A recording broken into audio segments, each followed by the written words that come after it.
Hello, I'm Sunny Williams. I'm up here on the International Space Station. So this is Node 2. This is a really cool module. Of course, most of these modules you'll see they have 4 sides and they're put together. That way we could sort of work on a flat plane, either a wall, a floor, another wall, or the ceiling. But you know, again, all you have to do is turn yourself and your reference changes. The reason I'm bringing that up is because this is where 4 out of 6 of us sleep. And so people always ask about sleeping in space. Do you lie down? Are you in a bed? Not really, because it doesn't matter. You don't really have the sensation of lying down. You just sit in your sleeping bag. So here's one sleep station right here. I'm going in right now. You can follow me if you want. So I'm inside. It's sort of like a little phone booth, but it's pretty comfy. I've got a sleeping bag right here that we sleep in, so we don't have sort of like a little bit of a cover. We don't fly all over the place. But you know, you can sleep in any orientation. I have it sleeping, feeling like I'm standing up right now, but like you saw, I'm on the floor. But it doesn't matter if I turn over and I sleep upside down. I can't have it, I don't have any sensation in my head that tells me that I'm upside down, so it really doesn't matter. The sleep station is also like a little office. We've got a computer in here. As you can see, we've got a couple little toys. I've got some books. I've got some clothes and other things that make it sort of like home. I'm coming out. And just for reference, that's one sleep station. This one's another. Right here. There's one on the ceiling, if you want to call it. Right here. And then there's a 4th on the other wall over here. So all of us sleep in a little bit of a circle. All right, come on back. There's more to show you.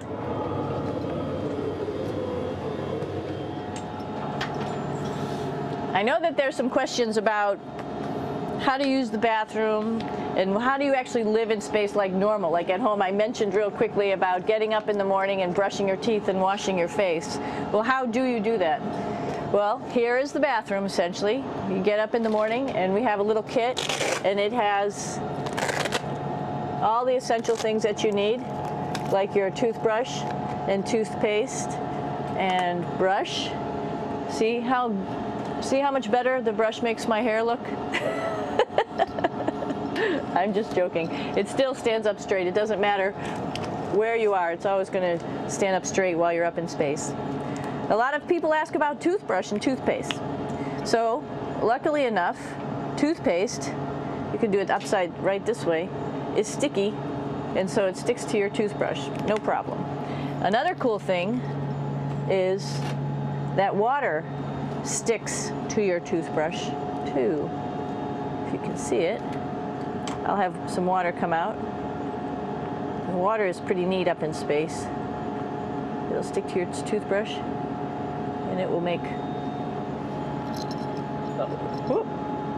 a big bubble, and that's just by surface tension. And then you can drink it. So a lot of people ask about what do you do with the toothpaste after you brush your teeth.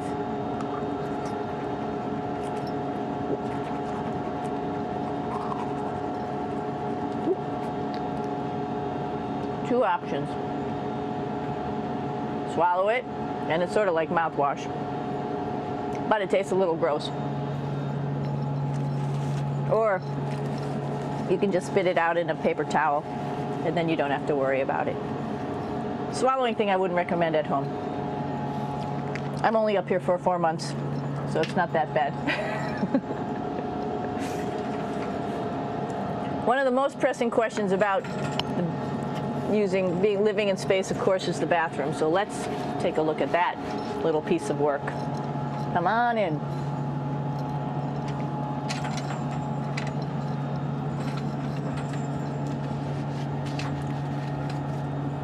Here we are at the throne. This is awesome. You might see the little You might have noticed the little moon on the outside. This is our orbital outhouse right here.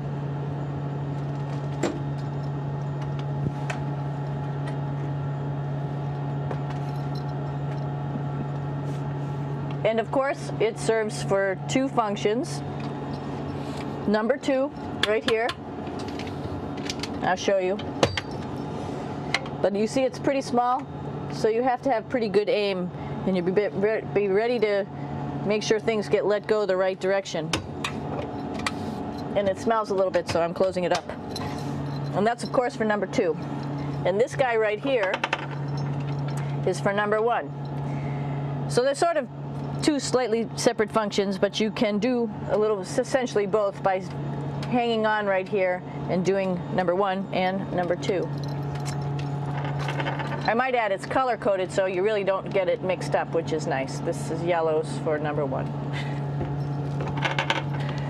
And also there's a selection of paper. People always ask about toilet paper. What do you do with toilet paper? What kind of toilet paper do you have? We have gloves, just because sometimes it does get messy. We have some Russian wipes, which are a little bit coarse if you like the coarse type of toilet paper.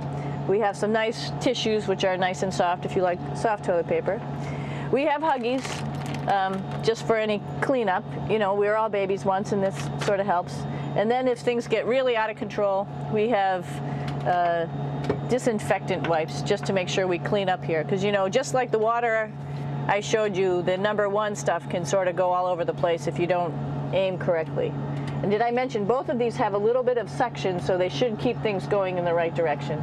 But like I said, sometimes things get a little out of control if you are out of control yourself flying around. So we have lots of protective stuff. And of course, you do have your privacy. There's a little door, so other people know that you're in there. Here's a pretty cool place. This is sort of like in your house where everybody meets in the morning. After you wash your face, brush your teeth, you want to find something for breakfast. And this is our kitchen. You might notice there's all sorts of foods here. It's like opening the refrigerator. You got all your different stuff that you want to have: drinks, meats, eggs, vegetables, cereals, bread, snacks. And that's a good place. That's where you find all the candy. Side dishes, and then some little power bars just in case. So we have all this type of food. Some of it is dehydrated, and so we have to hydrate it, fill it up with water. Some of it is already made, and then all we have to do is heat it up. So something like this, I'm pulling out barbecued beef brisket. Pretty yummy. Not only is this food made in the US, but we also have food here from Japan. We've got Russian food. As you can see, all these red containers are filled with food that's from Russia. And then we get some of our specialty stuff, some things that we like, some of our favorite stuff that your family can send up. In fact, I like fluffernutters, and so I got sent up some fluff so I could make my fluffernutter with peanut butter. So you have a lot of food up here, no problems. Now, I'm going to say where we are. So right now, we're in the Japanese laboratory. It's one laboratory out of many here on the International Space Station. It's actually on the left-hand side. If I was International Space Station and I was flying through space like this, my left hand would be where the Japanese laboratory is.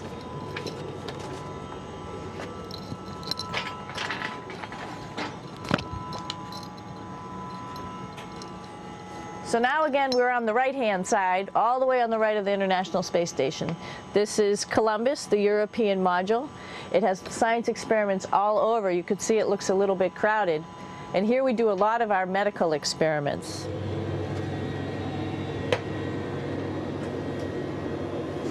Here we are in the US laboratory. Again, this is a laboratory with science experiments on all of the walls here, all sorts of stuff that we do. And one of the things we also do is we exercise. We have some exercise equipment on board the space station. We need to do that because we lose bone density and muscle mass while we're up here, and that's a result of not having to fight against gravity. So how we keep ourselves in shape are with a bike, a treadmill, and a weightlifting machine. This is the bike. You notice the clip pedals? So all you need to do is actually clip your feet in, and then you can start pedaling. You don't need a seat because you don't sit down. Actually, I haven't sat down for 6 months now, so you don't need any type of seat. Just make sure you're held in with your pedals. You probably see that the bike bounces around a little bit. As I move it, it's not steady and held to the wall firmly.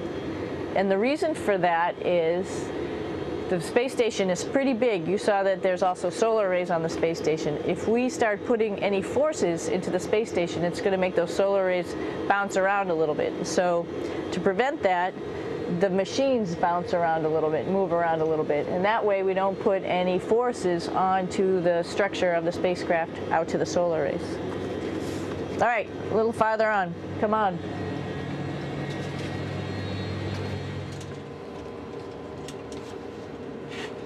I'm here with my two buddies in the airlock. Actually, these are two spacesuits that are ready, primed up to go outside, as we call it, to go do a spacewalk in case we have to do anything outside. Some of the things we do outside are just like inside repairs. We have a lot of electrical boxes and machinery and solar arrays, in fact, that I talked about earlier, that are outside, and sometimes they don't work quite right. Remember, space is really cold and really hot, and it's also the vacuum of space with no pressure, and so some of the equipment doesn't work well all the time. So we might have to go out and do a spacewalk. Right behind me is actually the hatch that you go out into space, and right now we have it filled up with a couple other spacesuits because we've got 4 of them up here and some of our tools. But right behind here is the hatch in which you actually go right outside into the vacuum of space. The spacesuit is pretty big, as you can see. It's like being a football player. Part of the reason it's so big and bulky is because of this backside, this backpack. It's like going on a hike with a backpack, but the backpack and the suit weighs about 300 pounds. Luckily in space, nothing really weighs anything, so you don't feel that it's so heavy. But we need to have such a big suit because that guy back there is essentially the heart of the spacecraft. I call this actually a spacecraft. It has all the oxygen for you. It has all the carbon dioxide removal system for you. It also has a heating and cooling system to make sure to regulate our body temperatures while we're outside.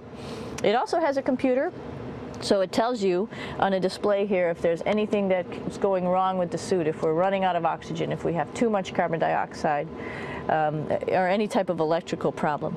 So it's a pretty awesome little spacecraft, and actually got to go out, use my little spacecraft a couple times, and it worked like a charm. Lucky that it works very nice. You might want to see what the helmet looks like. It's pretty cool too. We don't usually go out like this, so you usually can see when the helmet's open. So you can see what it looks like inside. Somebody's little head would be inside of here. So you can see, you can turn your head all the way around while you're inside of there, but the helmet stays still. So that's determines how far you could see. And it's usually pretty sunny out there, so we have to wear our sunglasses, and this is our sunglasses right here, which make you look pretty cool.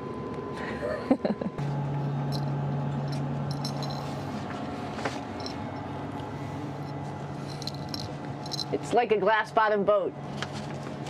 This is the cupola. It sticks down below the space station.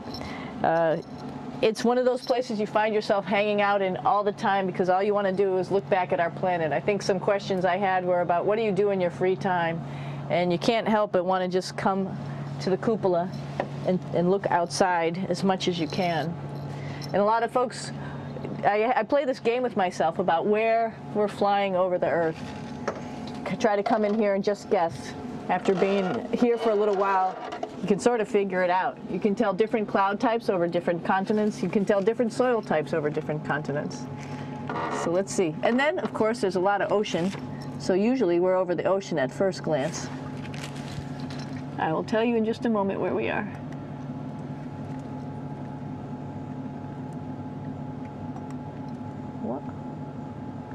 There we go. So right now we are right over Africa. It's a little bit cloudy, as you can tell. So we're right over the continent of Africa. Hey, what's that? I think that's a Soyuz spacecraft. That's the spacecraft that's taken us home to planet Earth today.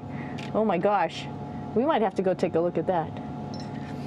That's pretty cool. It's a little bit smaller than the rest of the spacecraft, the space station, so you'll see if we go there, it'll be a little bit more crammed. But we're going, you can look all the way back to the back of the spacecraft, which is where the Russian segment is, and then you could look all the way forward to the front of the spacecraft, where the Japanese laboratory, the European laboratory, and the American laboratory are, and then back to the solar arrays where we started in this morning when we were looking out the Japanese window.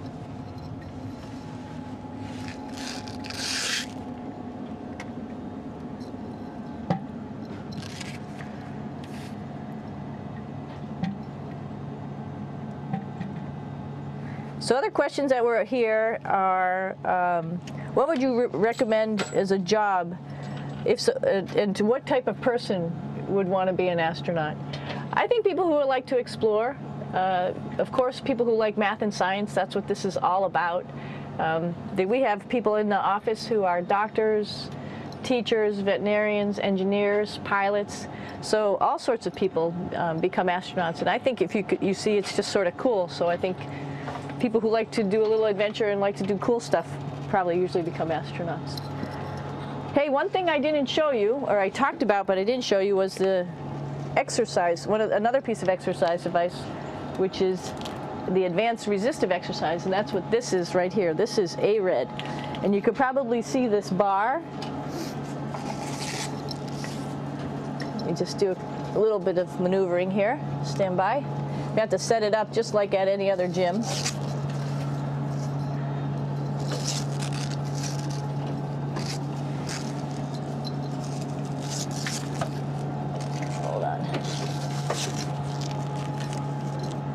Show you how this works.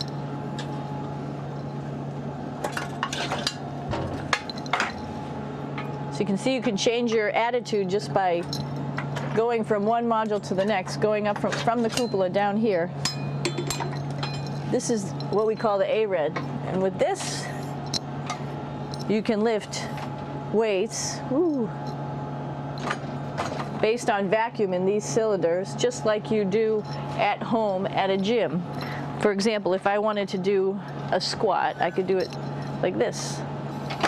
Oops. I should need some weight on this thing.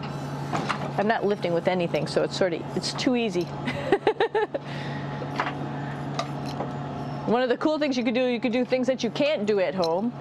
For example, single leg squats with just one leg, because the other leg, you won't fall over. So all sorts of stuff. You can also do bench press. We have a bench that we could add on here, so you can work on your beach muscles.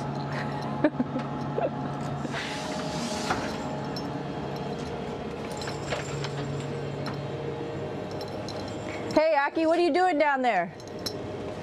Crashing things. This is one of the cool things about space too. It sort of looks like there's a big old hole here, but you don't even think twice about it. You can just jump over the hole, or if you want, you can go jump into the hole. I'm coming down. Woo!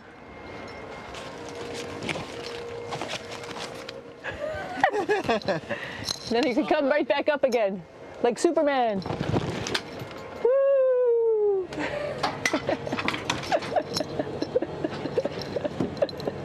We're lucky we have a really cool big space station that you can fly around in.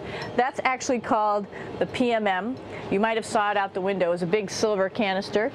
What's really great about that is it's essentially our closet in our pantry or whatever you want to call it. We have extra food down there. We have extra clothes.